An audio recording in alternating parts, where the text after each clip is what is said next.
ಹಾಕೋದಕ್ಕೆ ಸುಗ್ರೀವಾಜ್ಞೆ ಅಸ್ತ್ರವನ್ನ ಪ್ರಯೋಗ ಮಾಡಲಾಗ್ತಾ ಇದೆ. ಮೈಕ್ರೋ ಫೈನಾನ್ಸ್ ಕಿರುಕುಳಕ್ಕೆ ಬ್ರೇಕ್ ಹಾಕೋದಕ್ಕೆ ವಿಧೇಯಕವನ್ನ ಕೂಡ ಈಗಾಗಲೇ ಒಂದು ಕಡೆ ಅಸ್ತು ಅನ್ನಲಾಗಿದೆ. ಆದರೆ ಸರ್ಕಾರದ ಎಚ್ಚರಿಕೆ ಇದ್ರೂ ಕೂಡ ಫೈನಾನ್ಸ್ ಟಾರ್ಚರ್ ಮಾತ್ರ ನಿಲ್ಲುವ ಹಾಗೆ ಕಾಣಿಸ್ತಾ ಇಲ್ಲ. ಮೈಕ್ರೋ ಫೈನಾನ್ಸ್ ಕಿರುಕುಳಕ್ಕೆ ಬ್ರೇಕ್ ಹಾಕಬೇಕು ಅಂತಾನೆ ಸುಗ್ರೀವಾಜ್ಞೆಯನ್ನ ತರಲಾಗಿದೆ. ವಿಧೇಯಕವನ್ನ ಮಂಡನೆ ಮಾಡಲಾಗಿದೆ. ಸರ್ಕಾರ ಎಲ್ಲಾ ಮೈಕ್ರೋ ಫೈನಾನ್ಸ್ ದವರಿಗೆ ಟಾರ್ಚರ್ ಕಿರುಕುಳ ಕೊಡಬಾರದು ಅಂತ ಎಚ್ಚರಿಕೆಯನ್ನ ಕೊಟ್ಟಿದೆ. ಕೇವಲ 100 ರೂಪಾಯಿಗೋಸ್ಕರ ಮನೆ ಬಾಗಿಲಿಗೆ ಬಂದಿದ್ದಾರೆ ಮೈಕ್ರೋ ಫೈನಾನ್ಸ್ ಸಿಬ್ಬಂದಿ. 100 ರೂಪಾಯಿ ಕೇಳೋದಕ್ಕೆ ಬಂದವನಿಗೆ ಗ್ರಹಚಾರ ಬಿಡಿಸಿದ್ದಾನೆ ವ್ಯಕ್ತಿ. Yes of course microfinance ವಿಚಾರಕ್ಕೆ ಸಂಬಂಧಪಟ್ಟಂತೆ ಈಗಾಗಲೇ ಸುಗ್ರೀವಾಜ್ಞೆ ಹೊರಡಿಸಲಾಗಿದೆ. ಅಕಸ್ಮಾತ್ ನೀವು ಹೋಗಿ ಸಾಲದ ವಿಚಾರವಾಗಿ ಜನರಿಗೆ ಕಿರುಕುಳ ಕೊಟ್ರೆ ನಿಮಗೆ ತಪ್ಪಿದ್ದಲ್ಲ ಶಿಕ್ಷೆ. ಪ್ರಮುಖವಾಗಿ ಫೈನಾನ್ಸ್ ಸಿಬ್ಬಂದಿಗಳು ಇದನ್ನ ಗಮನದಲ್ಲಿ ಇಟ್ಕೊಳ್ಬೇಕು. ಈಗಾಗಲೇ ರಾಜ್ಯಪಾಲರು ಅಂಕಿತ ಮುದ್ರೆಯನ್ನ ಹಾಕ್ಬಿಟ್ಟಿದ್ದಾರೆ. ಅದು ಗಮನಿಸಿದ್ದಾರೆ ಇಲ್ಲೋ ಗೊತ್ತಿಲ್ಲ. ಸರ್ಕಾರ ಏನ್ ಬೇಕಾದ್ರೂ ಮಾಡ್ಕೊಳ್ಳಿ, ಹೇಗ್ ಬೇಕಾದ್ರೂ ಇರ್ಲಿ, ನಾವು ಹೋಗ್ಬಿಟ್ಟು ಹಣವನ್ನ ವಸೂಲಿ ಮಾಡ್ಕೊ ಬರ್ತೀವಿ ಅನ್ನೋ ರೀತಿಯಲ್ಲೇ ಈಗ ಸಿಬ್ಬಂದಿಗಳ ಅಹಂ ಜಾಸ್ತಿ ಆಗಿದೆ ಅನ್ಸುತ್ತೆ. ಓರ್ವ ಸಿಬ್ಬಂದಿಗೆ ಶಿಕ್ಷೆ ಕೊಟ್ಟು ತೋರಿಸ್ಬೇಕಾಗಿ ಎಲ್ರಿಗೂ ಕೂಡ ಅರ್ಥ ಆಗುತ್ತಿದ್ರ ಬಗ್ಗೆ ಈಗಾಗಲೇ ರಾಜ್ಯಪಾಲರು ಇದೇ ವಿಚಾರಕ್ಕೆ ಸಂಬಂಧಪಟ್ಟಂತೆ ಕೆಲವೊಂದಿಷ್ಟು ಮರು ಪ್ರಶ್ನೆಯನ್ನ ಹಾಕಿ ಸರ್ಕಾರಕ್ಕೆ ವಾಪಸ್ ಕಳುಹಿಸಿದ್ರು. ಆದ್ರೆ ಸರ್ಕಾರ ಯಾವುದೇ ಚೇಂಜಸ್ ಕೂಡ ಮಾಡಿರ್ಲಿಲ್ಲ. ರಾಜ್ಯದಲ್ಲಿ ಶಾಂತಿ ಸುವ್ಯವಸ್ಥೆ, ಜನರ ಪ್ರಾಣವನ್ನ ರಕ್ಷಿಸಬೇಕು ಅಂದ್ರೆ ಸುಗ್ರೀವಾಜ್ಞೆ ಪಾಸ್ ಆಗ್ಲೇಬೇಕು ಅಂತ. ಬನ್ನಿ ಏನ್ ಮಾತನಾಡಿದಾರೆ ಕೇಳೋಣ ಫಸ್ಟ್ ಅಲ್ಲಿ.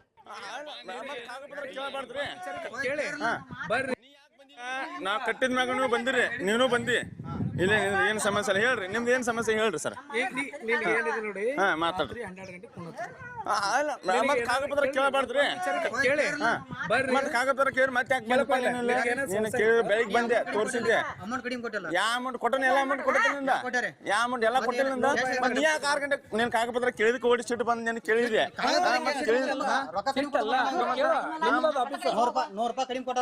ನೀನ್ 100 ರೂಪಾಯಿ ಕಡಿಮೆ ಕೊಡಲಿ ಬಿಡಲಿ, ನನ್ನ ಅದ್ರ ಪ್ರಶ್ನೆ ಅಲ್ವ. ನಾ ಹೇಳೋ ಮುಂದೆ ಕೇಳ, ನಾ ಕಾಗಪತ್ರ ಕೊಟ್ಟಿಲ್ಲ. ಅಲ್ಲ ಈಗ ನಾ ಕಟ್ಟಿದ ಮ್ಯಾಗ ನೀವು ಬಂದಿರಿ, ನೀನು ಬಂದಿ. ಇಲ್ಲ ಏನ್ ಸಮಸ್ಯೆ ಇಲ್ಲ ಹೇಳ್ರಿ, ನಿಮ್ದು ಏನ್ ಸಮಸ್ಯೆ ಹೇಳ್ರಿ ಸರ್.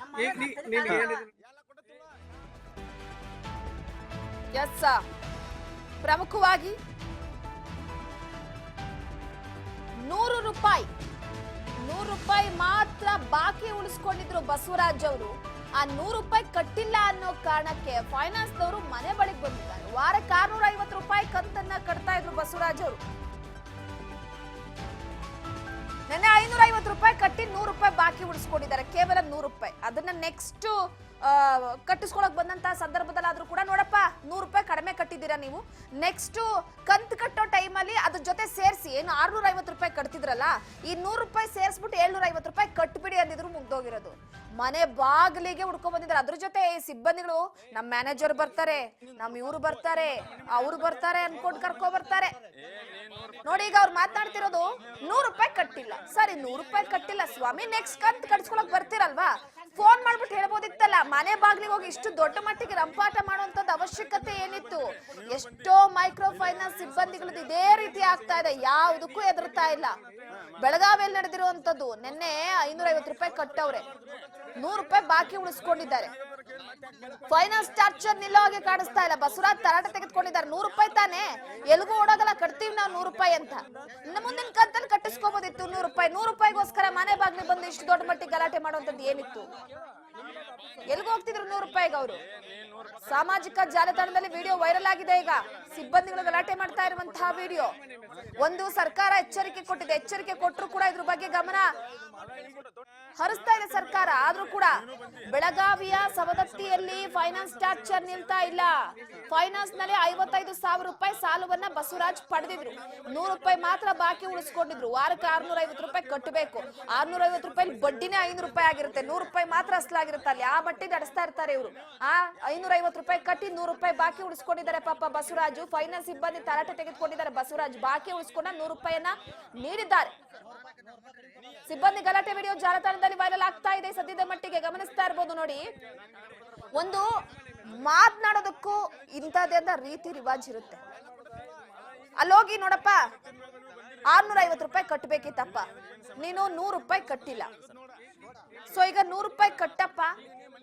ಅಂತ ಹೇಳಬಹುದಿತ್ತು. ಹೋಗಿ ಇಷ್ಟು ದೊಡ್ಡ ಮಟ್ಟಿಗೆ ಮುಖ ಎಲ್ಲ ಫುಲ್ಲು ಆ ಮಟ್ಟಿಗೆ ಗಂಟು ಹಾಕೊಂಡು ನೋಡಿ ಅವ್ರ ಅವಸ್ಥೆ ನೋಡಿ. ಸೊ ಪ್ರಮುಖವಾಗಿ ಎಸ್ ಈ ಬಗ್ಗೆ ಮತ್ತಷ್ಟು ಅಪ್ಡೇಟ್ ಕೊಡ್ತಾರೆ ನಮ್ಮ ಪ್ರತಿನಿಧಿ, ಬೆಳಗಾವಿ ಪ್ರತಿನಿಧಿ ಮಂಜುನಾಥ್ ಸಂಪರ್ಕದಲ್ಲಿದ್ದಾರೆ. ಮಂಜುನಾಥ್ ನೋಡಿ, ಪ್ರಮುಖವಾಗಿ ಫೈನಾನ್ಸ್ ಕಿರುಕುಳಕ್ಕೆ ಬ್ರೇಕ್ ಹಾಕೋದಕ್ಕೆ ಸುಗ್ರೀವಾಜ್ಞೆಯನ್ನ ಸರ್ಕಾರ ತಂದಿದೆ. ರಾಜ್ಯಪಾಲರು ಕೂಡ ಅಂಕಿತ ಮುದ್ರೆಯನ್ನ ಒತ್ತು ಬಿಟ್ಟಿದ್ದಾರೆ. ಇದು ಫೈನಾನ್ಸ್ ಕಂಪನಿಗಳಿಗೆ ಗೊತ್ತಿದೆ, ಆದ್ರೂ ಕೂಡ ಒಂದ್ ರೀತಿ ಮೊಂಡತನ ಅಂತಾರಲ್ಲ, ಅದಕ್ಕಿನ ಸಾಕ್ಷಿನ ಅಂತ. ಹೌದು ರೂಪಾಯಿ, ಏನ್ ಕೇವಲ ಒಂದು 100 ರೂಪಾಯಿ ಕೊಟ್ಟಿಲ್ಲ ಅಂತ ಹೇಳಿ ಏನ್ ಮನೆಯವರಿಗೆ ಉಸುಲಿಗೆ ಬಂದಿರತಕ್ಕಂತ ಏನ್ ಫೈನಾನ್ಸ್ ಸಿಬ್ಬಂದಿ ಏನಿರ್ತಾನೆ, ಈ ಘಟನೆ ನಡೆದಿರ್ತಕ್ಕಂಥದ್ದು ಏನ್ ಬೆಳಗಾವಿ ಜಿಲ್ಲೆ ಪಟ್ಟಣದಲ್ಲಿ ಅಂದ್ರೆ ಸವದತ್ತಿ ಪಟ್ಟಣದಲ್ಲಿ ನಡೆದಿರ್ತಕ್ಕಂಥದ್ದು ಎಲ್ಲ ಅಂದ್ರೆ ಅವನು ತೆಗೆದುಕೊಂಡಿರ್ತಕ್ಕಂಥದ್ದು 50,000 ಹಣದಲ್ಲಿ ಒಂದು ತಿಂಗಳಿಗೆ ಅಂದ್ರೆ ಒಂದು ವಾರಕ್ಕೆ 650 ರೂಪಾಯಿ ಅಂತ ಕಟ್ಟುದಿರುತ್ತೆ. ಬರೀ ಒಂದು 550 ಕಟ್ಟಿದ್ರಿಂದ ಬರೀ 100 ರೂಪಾಯಿ ಬಾಕಿ ಉಳಿಸಿಕೊಂಡಿರೋದ್ರಿಂದ ಅಲ್ಲಿ ಏನ್ ಫೈನಾನ್ಸ್ ಸಿಬ್ಬಂದಿ ಇದೆ, ಸಿಬ್ಬಂದಿ ಮನೆಯ ಮುಂದೆ ಅಂದ್ರೆ ಒಂದು ರಂಪಾಟನೆ ನಡೆಸಿರುವಂತದ್ದು. ಇದಲ್ಲದೆ ಅವನು ಅಂದ್ರೆ ಅವನು ಏನ್ ಲೋನ್ ಅನ್ನ ಪಡೆದುಕೊಂಡಿರ್ತಾನೆ, ಅವನು ಹೇಳ್ತಾನೆ ನಾನು ತಂದು ಕಟ್ತೀನಿ ಅಂತ ಕೂಡ ಹೇಳಿದ್ರು ಕೂಡ ಅಂದ್ರೆ ಅವ್ರಿಗೆ ಯಾವುದೇ ರೀತಿಯಾದಂತ ಮಾನವೀಯತೆಯನ್ನ ಮೀರಿ ನಡೆದುಕೊಳ್ಳುವಂತ ಅಂತದ್ದು ರೂಪಾಯಿ ಸದ್ಯ. ಓಕೆ ಮಂಜುನಾಥ್, ಈಗ ಒಂದು ಕಂತು ಕಟ್ಟುವ ವಿಚಾರವಾಗ 650 ರೂಪಾಯಿ 100 ರೂಪಾಯಿ ಬಾಕಿ ಉಳಿಸ್ಕೊಂಡಿದ್ದಾರೆ. ಒಂದು ಕೇಳೋದಕ್ಕೂ ಕೂಡ ಮಾನವೀಯತೆ ಇರುತ್ತೆ. ಮುಂದಿನ ಕಂತು ಇರುತ್ತಲ್ವಾ, ಅದ್ರ ಜೊತೆ ಸೇರ್ಸ್ ಕಟ್ಬಿಡಪ್ಪ ಅಂದಿದ್ರು ಮುಗ್ದೋಗಿರೋದು. ಸೊ ಕೇವಲ 100 ರೂಪಾಯಿ ವಿಚಾರವಾಗಿ ನೋಡಿ, ಎಷ್ಟೋ ಮಾನ ಹರಾಜು ಹಾಕಿರುವ ವಿಚಾರವಾಗಿ ಗಮನಿಸಿದ್ದೀವಿ ಕೆಲವೊಂದಿಷ್ಟು ವಿಡಿಯೋದಲ್ಲಿ. ಸೊ ಇಲ್ಲೂ ಕೂಡ ಅದೇ ರೀತಿ, ಅದು ಕೇವಲ 100 ರೂಪಾಯಿ ಮನೆ ಬಾಗ್ಲಿಗೆ ಬಂದು ಈ ಮಟ್ಟಿಗೆ ಟಾರ್ಚರ್ ಕೊಟ್ಟಿರುವಂತದ್ದು. ಸೊ ಒಂದು ಕಡೆ ಈಗ ಈ ವಿಚಾರವಾಗಿ ಗಮನ ಹರಿಸಲೇಬೇಕಾಗುತ್ತೆ, ಅಲ್ಲಿನ ಪೊಲೀಸ್ ಸಿಬ್ಬಂದಿಗಳು ಇದ್ರ ಬಗ್ಗೆ FIR ಹಾಕ್ಲೇಬೇಕಾಗುತ್ತೆ. ಯಾಕಂದ್ರೆ ಒಂದು 100 ರೂಪಾಯಿ ಅನ್ನುವಂಥದ್ದು ಅವರಿಗೆ ಎಷ್ಟು ಮುಖ್ಯನೋ 100 ರೂಪಾಯಿ ಅನ್ನುವಂಥದ್ದು ಪಾಪ ಬಸವರಾಜ್ ಅವ್ರಿಗೂ ಕೂಡ ಅಷ್ಟೇ ಮುಖ್ಯ ಆಗಿರುತ್ತೆ. ಹೌದು ರೂಪಾಯಿ, ಸದ್ಯ ಸರ್ಕಾರ ಎಷ್ಟೇ ಒಂದು ಸುಗ್ರೀವಾಜ್ಞೆ ಹೊರಡಿಸಿದ್ರು ಕೂಡ ಈ ಬ್ಯಾಂಕ್ ಸಿಬ್ಬಂದಿಗಾಗಿರ್ಬೋದು, ಈ ಫೈನಾನ್ಸ್ ಕಂಪ್ನಿಗಳಿಗಾಗಿರ್ಬೋದು ಯಾವುದೇ ರೀತಿಯಾದಂತ ಅಂದ್ರೆ ಅವ್ರಿಗೆ ಚುರುಕು ಮುಟ್ಟಿಲ್ಲ ಅಂತಾನೆ ಹೇಳ್ಬೋದು. ಸದ್ಯ ಅಲ್ಲಿ ಇರ್ತಕ್ಕಂಥ ಏನ್ ಪೊಲೀಸರಿದ್ದಾರೆ ಇದ್ರ ಬಗ್ಗೆ ಗಮನ ಹರಿಸಿ ಏನ್ ಬಸವರಾಜ್ ಇದ್ದಾನೆ ಅವನಿಗೆ ಒಂದು ನ್ಯಾಯವನ್ನು ಒದಗಿಸಿಕೊಟ್ಟು ಈ ರೀತಿಯಾದಂತ ಕಿರುಕುಳವನ್ನು ಅಂದ್ರೆ ಎಲ್ಲ ಅಂದ್ರೆ ಯಾವುದೇ ರೀತಿಯಾದಂತ ಇವನು ಬಾಕಿ ಉಳಿಸಿಕೊಂಡೇ ಇರುವಂತ ಇಂಥ ಒಬ್ಬ ವ್ಯಕ್ತಿಗೂ ಕೂಡ ಈ ರೀತಿಯಾಗಿ ಫೈನಾನ್ಸ್ ಕಿರುಕುಳ ಕೊಡ್ತಾ ಇರುವಂತ ನಾನು ನೋಡಿದ ಗಮನಿಸಿದ್ರೆ ಅಂದ್ರೆ ಈಗ ಒಂದು ಎಲ್ಲೇ ಒಂದು ಅಂದ್ರೆ ಈ ಬ್ಯಾಂಕ್ ಸಿಬ್ಬಂದಿ ಅವರು ಯಾವ ರೀತಿಯಾಗಿ ನಡೆದುಕೊಳ್ತಾ ಇದ್ದಾರೆ ಅನ್ನೋದು ಒಂದು ಅನುಮಾನ ಆಗಿದೆ ರೂಪಾ ಸದ್ಯ. ಥ್ಯಾಂಕ್ ಯು ನಿಮ್ಮೆಲ್ಲ ಮಾಹಿತಿಗಾಗಿ ಮಂಜುನಾಥ್. ಎಸ್ ಪ್ರಮುಖವಾಗಿ ನೋಡಿ, ಸದ್ಯದ ಮಟ್ಟಿಗೆ ಗಮನಿಸುವ ಅಂಶ ಏನಪ್ಪಾ ಅಂತಂದ್ರೆ, ಸುಗ್ರೀವಾಜ್ಞೆಯನ್ನ ತಂದ್ರೂ ಕೂಡ ಈ ವಿಚಾರಕ್ಕೆ ಸಂಬಂಧಪಟ್ಟಂತೆ ತಲೆ ಕೆಡಿಸ್ಕೊಳ್ತಾ ಇಲ್ಲ ಒಂದು ಕಡೆ. ಸೊ ಅದರ ಜೊತೆಗೆ ಇನ್ನೊಂದೇನಾಗಿದೆಯಪ್ಪ ಅಂತಂದ್ರೆ, ಇಷ್ಟೆಲ್ಲ ಆದ್ರೂ ಕೂಡ ಇಷ್ಟು ದೊಡ್ಡ ಮಟ್ಟಿಗೆ ಇಡೀ ರಾಜ್ಯದಲ್ಲೇ ಸದ್ದು ಮಾಡಿತ್ತು ಫೈನಾನ್ಸ್ ವಿಚಾರ.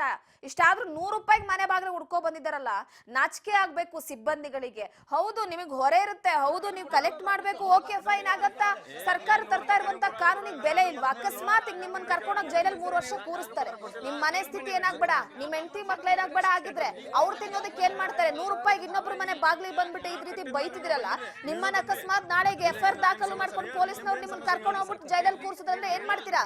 ಸುಗ್ರೀವಾಜ್ಞೆ ಅನ್ನೋದು ಸುಮ್ನೆ ಹುಚ್ಚಿರಿದ ಸರ್ಕಾರ ತಗೋಬರ್ತಾ ಇಲ್ಲ. ರಾಜ್ಯದಲ್ಲಿ ಸಾವು ನೋವು ಸಂಭವಿಸ್ತಾ ಇದೆ. ನಿಮ್ಮ ಕಿರುಕುಳಕ್ಕೆ ಅಕ್ಕಪಕ್ಕದ ಮನೆಯವರು ನಗಾಡೋ ರೀತಿ ಆಗ್ತಾ ಇದೆ. ನಿಮ್ಮ ಈ ಕಿರುಕುಳತನಕ್ಕೆ ಪಾಪ ಯಾರ್ದು ಅಮಾಯಕ ಜೀವ ಬಲಿ ಆಗ್ತಿದೆ. ಯಾರಿಗ್ ಗೊತ್ತ್ರಿ ಕಷ್ಟ ಯಾವಾಗ ಬರುತ್ತೆ ಅಂತ? ಮನುಷ್ಯನಿಗೆ ಬರ್ದೆ ಮರಕ್ ಬರುತ್ತಾ ಕಷ್ಟ? ಮನುಷ್ಯನಿಗೆ ಅಲ್ವಾ ಬರ್ಬೇಕು? ಹಳ್ಳಿ ಭಾಗದಲ್ಲಿರುವಂತ ಜನರ ಜೀವನ ಸ್ಥಿತಿ ಹೇಗಿದೆ ಅನ್ನೋದು ಗೊತ್ತಿದೆ. ಸರಿಯಾಗಿ ಮಳೆ ಆಗ್ತಿಲ್ಲ, ಬೆಳೆ ಆಗ್ತಿಲ್ಲ, ಕೂಲಿ ಕೆಲ್ಸಕ್ಕೆ ಸರಿಯಾಗಿ ಕೂಲಿಗಳು ಸಿಗ್ತಾ ಇಲ್ಲ, ಯಂತ್ರೋಪಕರಣಗಳು ಬರ್ತಾ ಇದೆ, ಜನರ ಕೆಲಸ ಸಿಗ್ತಾ ಇಲ್ಲ. ಎಲ್ಲಿ ಸಿಗುತ್ತೆ ದುಡ್ಡು? 100 ರೂಪಾಯಿ ವಿಚಾರಕ್ಕೆ ಸಂಬಂಧಪಟ್ಟಂತೆ ಮನೆ ಬಾಗ್ಲಿಗೆ ಹೋಗಿ ಇಷ್ಟು ಮಾತಾಡೋ ಬದಲು ಮುಂದಿನ ವಾರ ಕಟ್ಟಪ್ಪ ಕಂತಿನ ಜೊತೆ ಒಂದ್ 100 ರೂಪಾಯಿ ಸೇರಿಸ್ಬಿಟ್ಟು ಈ ವಾರ ಕಟ್ಟಿದೆಯಲ್ಲಪ್ಪ ಕಡಿಮೆ ಅಂದ್ರೆ ಮುಗ್ದೋಗಿರೋದು. 100 ರೂಪಾಯಿಗೆ ಓಡ್ ಬಂದಿದ್ದೀರಲ್ಲ ನೀವು, ಇನ್ನೆಂತ ಮನುಷ್ಯರಿರ್ಬೇಡ.